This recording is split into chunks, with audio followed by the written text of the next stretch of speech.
Many thanks for watching. It's a Tuesday edition of Breakfast Central right here on News Central. Now let's take you through some of the front pages of the dailies for today, December the 7th or December the 14th, I beg your pardon, 2021. And we're starting with a look at the Punch this morning, and that's the Nigerian paper. Now the Punch is saying 3,125 killed, 2,703 abducted in 11 months. Wow. VIPs knock federal government. That's on page 2 of the Punch this morning. Match words with action. All not well. Obasanjo, Sultan, ACF, others are telling the federal government. This is a big, major story right here. And the Punch this morning, you can see this picture here. This is suspected miscreants, hoodlums, and drug peddlers posing as Okada riders during an enforcement operation on the 7th Avenue. This was at the 7th Avenue in Festa Town in Lagos. Wow. They were being paraded by members of the Lagos State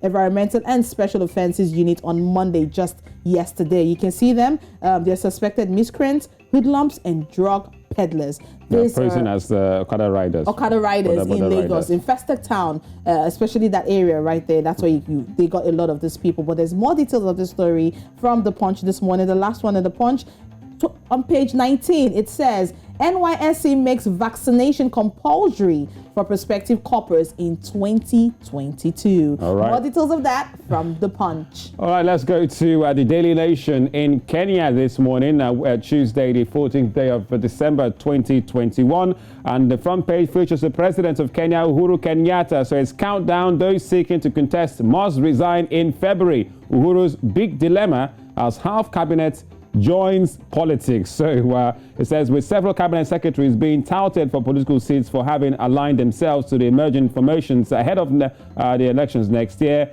the head of state could either make new appointments or ask the remaining ones to act in the vacant dockets. Find out more inside page 4 of the Daily Nation in Kenya. Also, at the bottom left there, rising infection rates could lead to new lockdowns, and that's according to a Kenya health minister official speaking in paper. So find out more inside the Daily Nation in Kenya. But it's all about Uhuru Kenyatta and next year's election. All right, moving from Kenya, let's come back to Nigeria. We're looking at the Daily Trust in Nigeria with the story that's on page 5. Nigerians to pay more taxes. Tariff, this is coming from the federal government.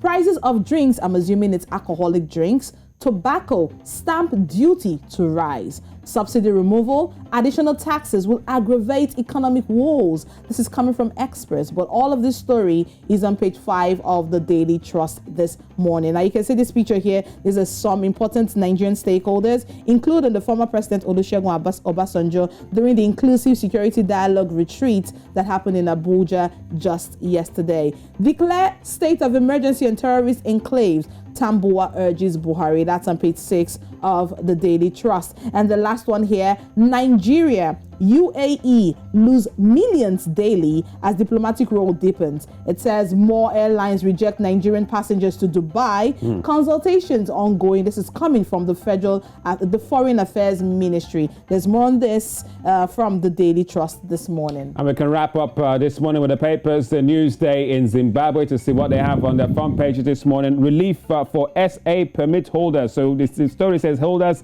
in the Zimbabwean exemption permit, which is the ZEP in South Africa, will now have their permits extended after South African government yesterday dumped its earlier plans to desist the renewing of the permits. So there you have it, relief over permits for permit SA holders in Zimbabwe there. And also on the front page, daggers out over Gumbura Estate. Find out all that and more inside the Newsday in Zimbabwe. Away from the papers this morning, it's about 7 minutes past 8, and that's time for our top stories.